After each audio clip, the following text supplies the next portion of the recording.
Bonjour à toutes et tous et bienvenue sur la chaîne de Comme de Crayon. Je vous propose de peindre un lac avec une montagne au loin, un ponton et surtout créer un effet d'atmosphère. Donc j'espère que cela vous tente et que vous allez rester en ma compagnie. Nous allons peindre aujourd'hui une aquarelle, donc c'est un lac avec un ponton sur la gauche, un petit peu même beaucoup de montagnes derrière. Et le but, c'est de créer une unité dans notre composition. Pour ce travail d'unité de composition, j'ai choisi aujourd'hui de peindre sur une feuille de plexiglas, donc qui est là. Donc j'ai mouillé mon papier à l'arrière pour qu'il adhère au plexiglas, ce qu'aujourd'hui d'ailleurs il ne veut pas vraiment faire. En théorie ça adhère bien, et c'est mieux quand ça adhère. Alors j'aurais dû le monter, peut-être plus le mouiller, mais comme je n'ai pas d'eau au niveau de mon bureau, je ne vais pas y retourner. On peut ajouter de l'eau avec le pulvérisateur, d'ailleurs, sur le plexiglas, puisque le but c'est que ça colle entre guillemets, et c'est l'humidité qui fait ça. Ce qui ne va pas m'empêcher de poser de l'eau sur mon papier. Et je peins sur du Isle of Art. Donc je vais mouiller aussi, soit avec le pulvérisateur, soit avec un pinceau.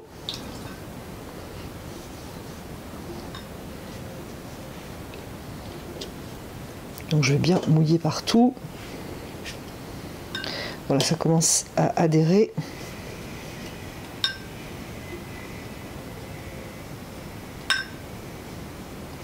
Et ça va rester très clair ici, donc à la limite, j'ajoute moins d'eau. J'attends que l'humidité rentre dans mon papier, donc dessous aussi, et sur la surface où je vais peindre. Alors d'avoir mis de l'eau entre le plexiglas et mon papier, ça va me garder très très longtemps l'humidité, et ça c'est super. Pour les flous, si vous voulez faire quelque chose de très réaliste, genre peinture botanique de fleurs, ça va certainement pas vous convenir. Alors ce que je peux peut-être déjà faire ici, c'est poser un jaune, quelque chose de clair.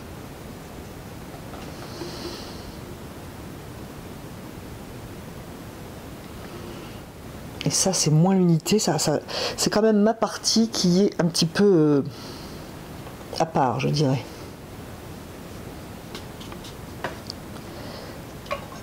Pour faire cette aquarelle, je trouve que c'est le bon moment de sortir un pinceau peut-être beaucoup plus souple qu'un aquarellis. Ça, vous le savez, moi j'aime beaucoup les aquarellis parce que justement il permet une précision avec la pointe, plus dynamique qu'un pinceau à la vie. Mais là je vais faire vraiment des grands aplats très brumeux, donc c'est parfait. Donc j'ai pris celui-là, c'est un Raphaël pour poser l'eau. Et que je rachèterai pas, je l'ai depuis très longtemps, mais c'est du petit gris, donc je n'en veux plus. Si comme moi vous voulez éviter les poils naturels, vous avez les Escoda qui sont très très souples, ou vous avez celui-ci, Escoda Ultimo, avec une langue de chat un petit peu pointue. Je vais prendre celui-là. Je vais peindre le ciel, la montagne, tout en variant un petit peu mes bleus. Alors pour le ciel, je vais prendre bleu de cobalt, ça va être plus clair que le reste, et légèrement le casser avec un terre de sienne. Regardez si c'est bien mouillé encore, oui. Et je vais poser ma couleur. J'oublie que je peins montagne, etc. Je pose juste la couleur. Donc là, ici, j'ai voulu quelque chose de plus clair. Je vais maintenant y aller plus fort avec du bleu de cobalt. Je viendrai mettre de la couleur dedans. Je vais la salir avec un petit peu de violet Winsor.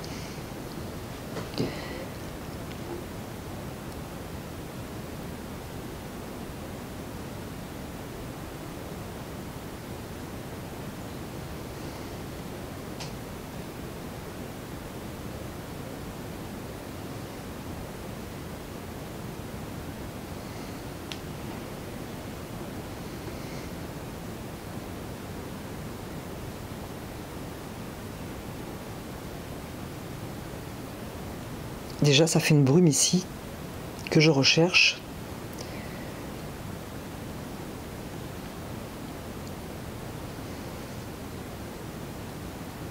Je peux laisser des blancs.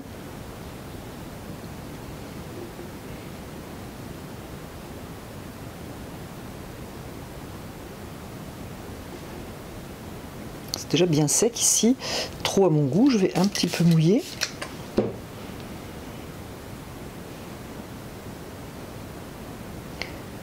Je ne tiens pas compte des poteaux.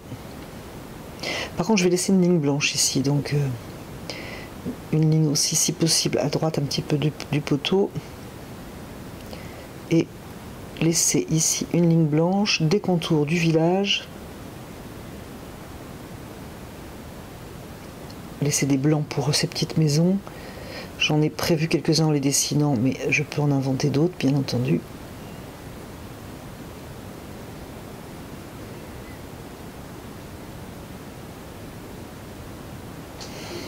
Je vais rincer mon pinceau. Je vais ajouter un peu de vert.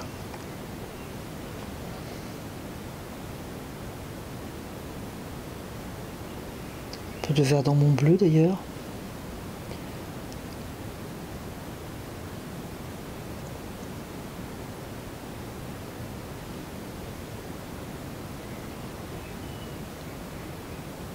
Surtout ce qui est plus visible, donc plus vers nous, le spectateur de ce paysage.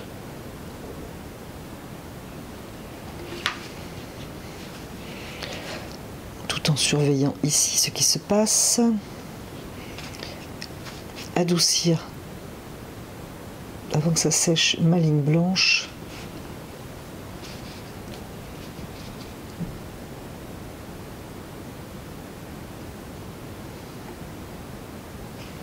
Voilà, donc je reviens à ma montagne. Je vais prendre un petit peu de terre de sienne.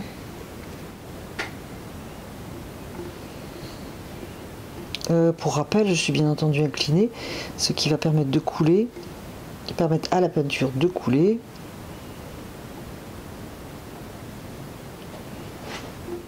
Je continue de travailler tout ça.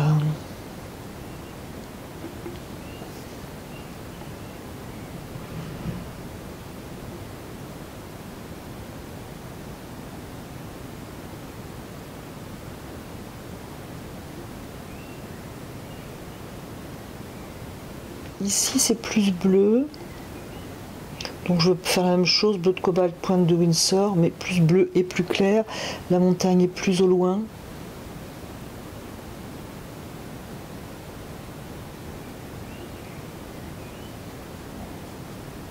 Voilà, je peux bien entendu rajouter un petit peu de couleur dans ce jus encore mouillé.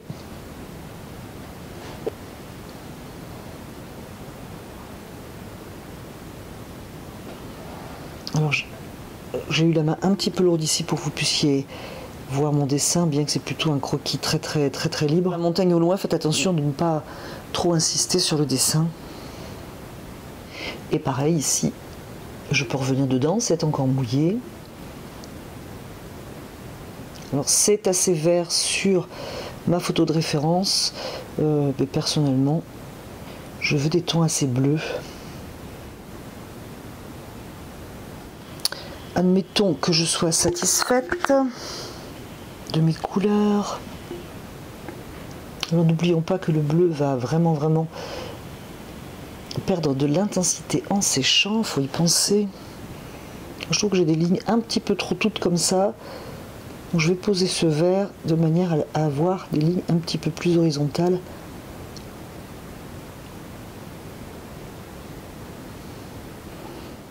Alors je n'ai pas fait le bâtiment de gauche parce que ces premiers plans ne me plaisent pas énormément. Et je pense que cette maison aurait vraiment attiré l'œil. Donc ce n'est pas ce que je voulais. Alors, je voudrais laisser une ligne ici assez claire. Je vais donc remouiller, c'est totalement sec. Mais je ne vais pas aller jusque à cette ligne de verdure là, de bord de terre, étant donné que je voudrais avoir une ligne blanche. Quand je parle de ligne, bien sûr, c'est en douceur. Je ne vais pas poser de couleur sur mes réserves que j'ai quadrillées, du moins pour l'instant. Je vais prendre du bleu Winsor, du vert Winsor, donc que j'ai préparé sur un coin de la palette, et je vais commencer avec du bleu de cobalt. C'est parti.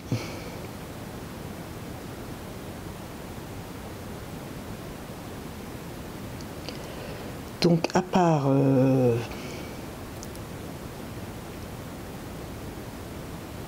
dessus du ponton que je veux laisser ici assez clair, le reste je passe sans trop me soucier, donc je vais quand même adoucir, hein, je veux pas avoir un trait blanc.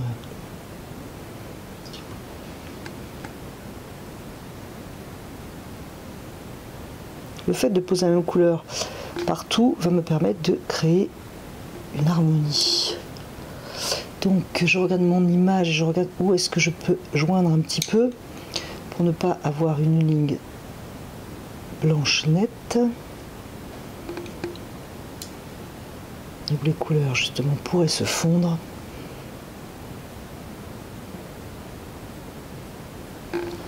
Bien, là je suis satisfaite, je repars.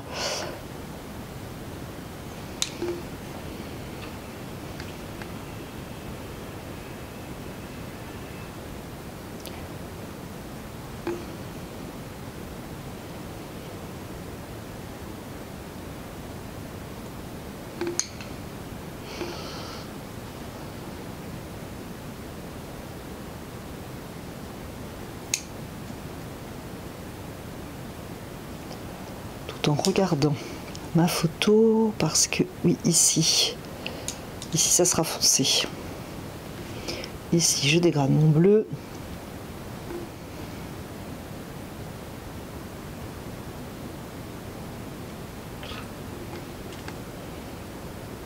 donc ici ça va être plus fermé pour la ligne, et puis ici c'est plus ouvert puisque ça coule, donc c'est parfait. À la place de la maison, pour l'équilibre, j'ai prévu quelque chose de foncé, mais je vais vite repartir par là avant que ça sèche trop. C'est là que je vais prendre mon mélange bleu Winsor, vert Winsor.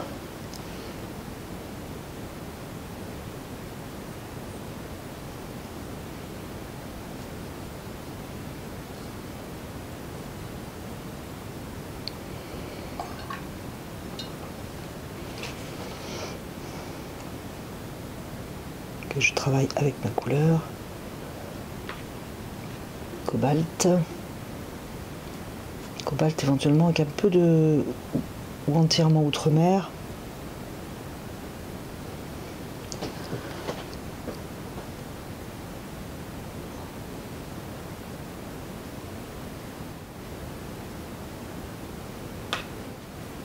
Donc pour que cette phase très claire paraisse claire, eh bien, je vais mettre du foncé à côté.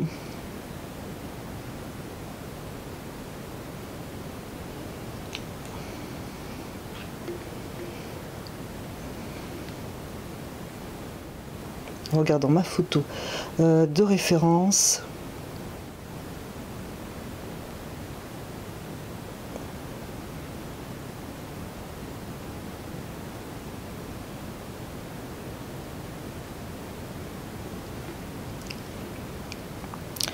J'aime beaucoup le Winsor nuance bleu. Pour peindre l'eau comme ça, je trouve qu'il a des superbes reflets verts, des reflets verts qui sont excessivement jolis, je trouve. Et j'essaie de reproduire le graphisme de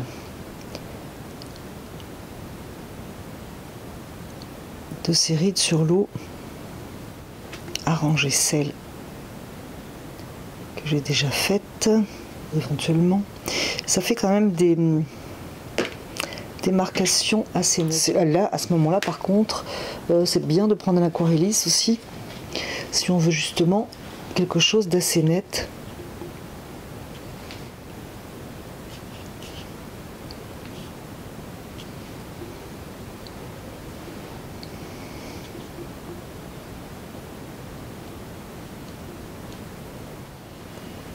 il faut avant tout trouver un graphisme qui soit surtout agréable à l'œil.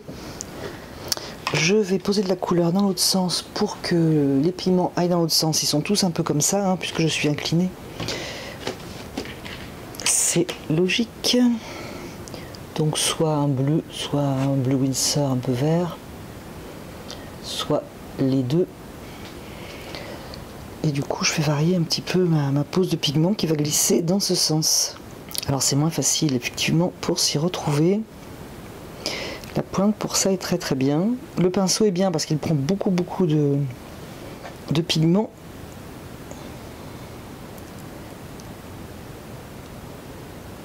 Je vais varier mes bleus.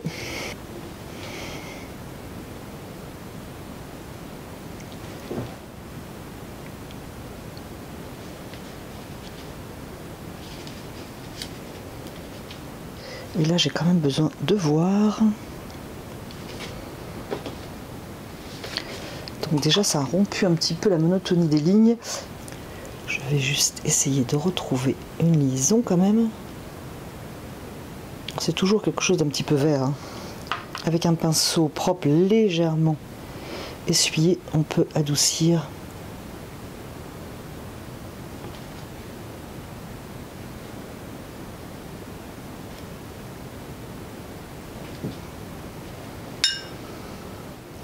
Changer le sens des pigments éventuellement.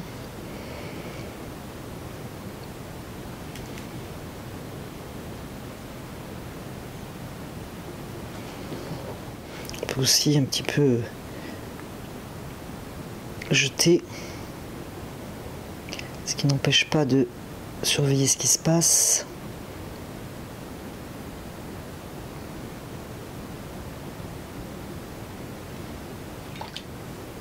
Si vous voulez ouvrir des blancs, il faudra peut-être attendre un petit peu parce que là c'est vraiment excessivement mouillé. Et je vais faire ici une zone foncée pour un petit peu équilibrer. Je vais prendre le bleu, je pense, le bleu outre-mer avec un peu de cobalt. Et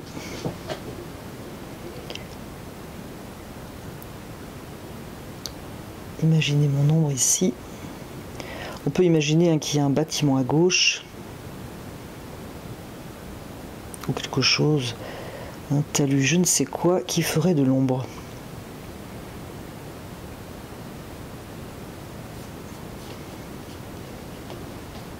Et je vais adoucir.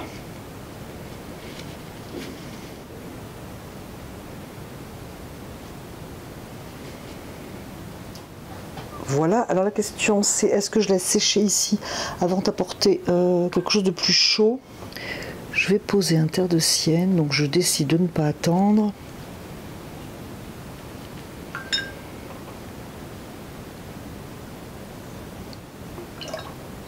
Donc je veux pas un jaune citron, je veux quelque chose de chaud. Et c'est peut-être le moment de prendre de l'ocre. Alors je reviendrai bien sûr dessus, je vais mettre un peu de Garance aussi. Sur la photo, il y a une teinte rose que je trouve qui est assez agréable.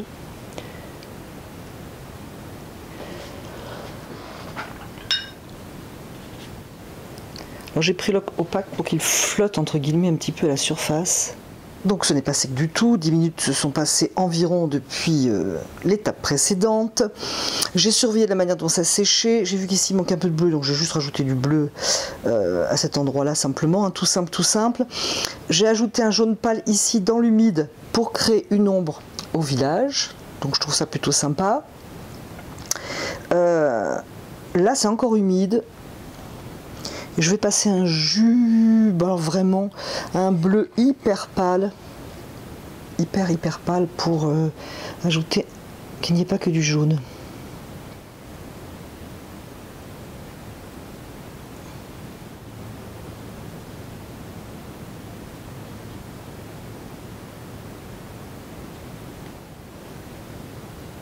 Je vais laisser sécher parce que là le moindre coup de pinceau enlève la peinture. Rajouter ici quelque chose, peut-être avec un petit peu de terre de sienne d'ailleurs, brûlée. Si je trouve que c'est pas assez foncé, j'y reviendrai à la fin. Je vais cette fois laisser sécher. J'ai continué à surveiller, ouvert un petit peu des blancs en mettant mon pinceau dans l'eau propre et en faisant des petites lignes stries façon ride sur l'eau. Donc voilà, pour ça c'est bon. Je vais peindre ce ponton. Je pense que je vais partir toujours avec du bleu pour garder l'unité et avec du brun Van Dyck. Alors les mélanger dans la palette ou pas.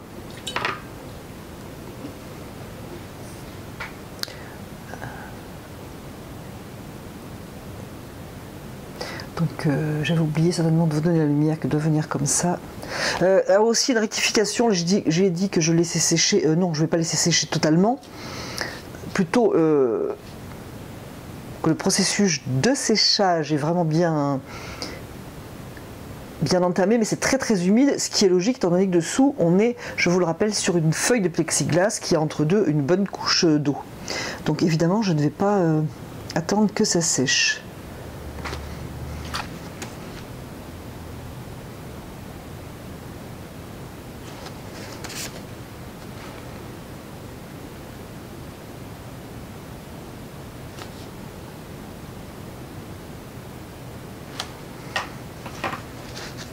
Donc le fait d'avoir apporté du bleu dessous va me créer quand même une belle homogénéité.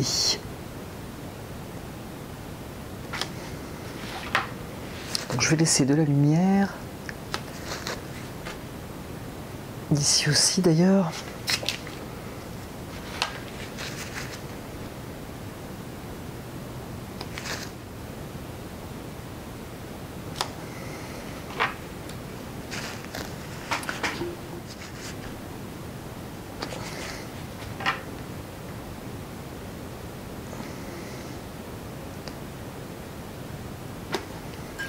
Je vais rajouter du bleu dans mon brun Van Dyck pour ombrer, et puis c'est très bien pour l'harmonie.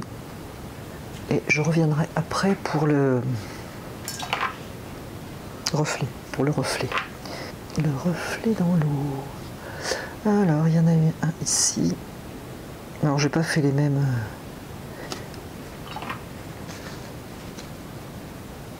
Même dessin du ponton que sur la référence pour un petit peu organiser les morceaux de bois là, qui sont verticaux.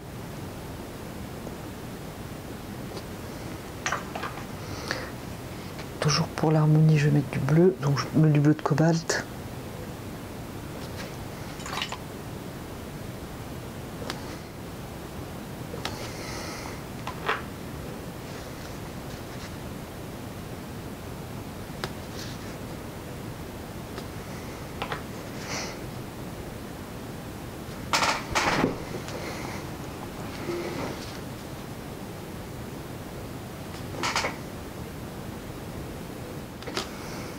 Alors j'avoue que sur la photo, je sais plus où est le reflet et où est les montants. Donc je vais faire ça comme je le sens, parce que je suis incapable de le savoir. C'est simplement parce que c'est très sombre et très flou en fait. Donc je vais commencer à faire les reflets plus ou moins.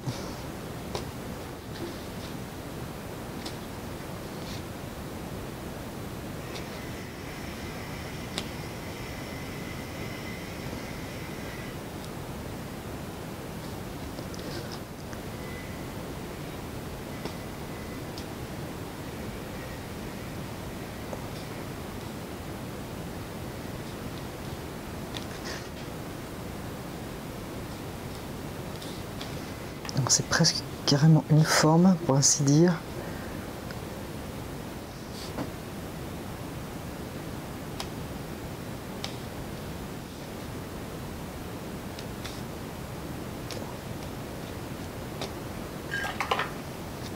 Je vais essayer de le laisser un petit peu clair quand même, ce ponton, qu'on puisse le repérer facilement. Voilà, je crois que comme ça c'est pas mal. Je vais juste foncer un peu.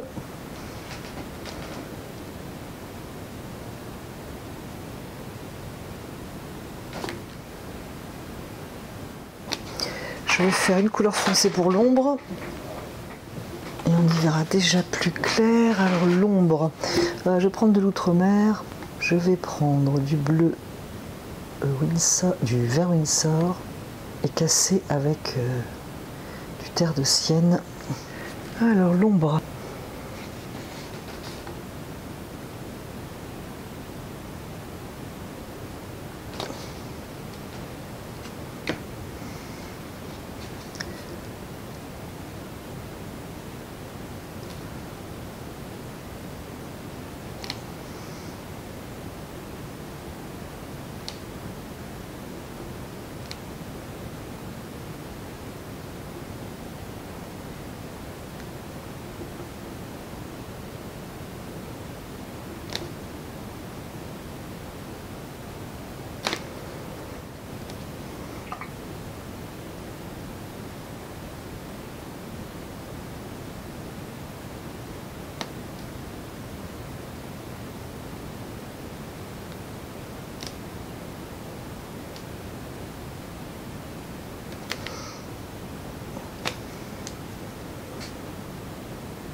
Les reflets, bien que je ne sois pas certaine de bien voir, et ça de mémoire, je ne sais pas faire. Donc,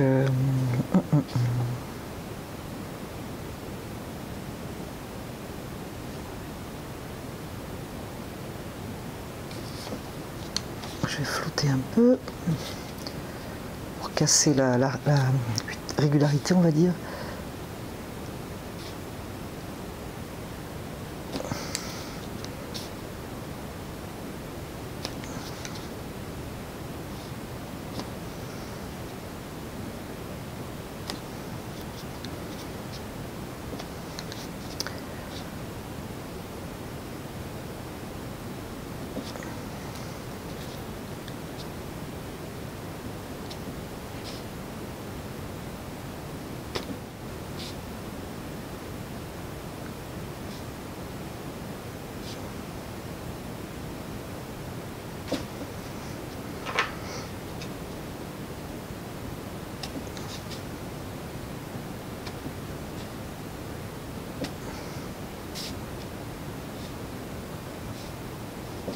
Un petit peu de foncé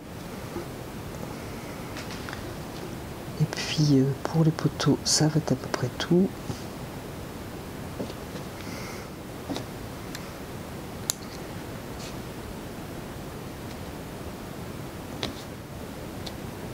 Je vais juste ajouter un tout petit peu de détail autour du village avec des bleus et des verts, mais vraiment très très peu.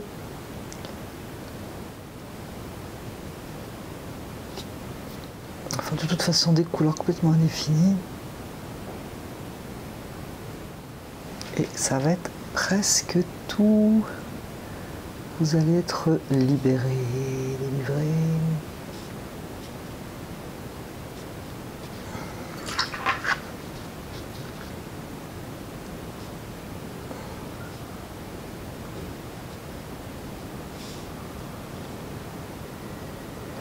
Bon, après je pourrais certainement faire d'autres choses, mais je pense que je vais arrêter là. J'aime bien la profondeur avec le ponton, donc tout va bien. Peut-être aussi, quand même, j'ai du brun là, il m'en manque ici. Eh bien écoutez, je vais en mettre, ça me manque quelque part ici. Voilà, et bien cette fois-ci c'est terminé. J'espère que cela vous aura plu, que vous aurez plaisir à regarder cette vidéo et que cela va vous donner envie de prendre vos pinceaux. Je vous remercie d'avoir regardé, écouté cette vidéo et je vous dis bientôt sur la chaîne de Gomme de Crayon.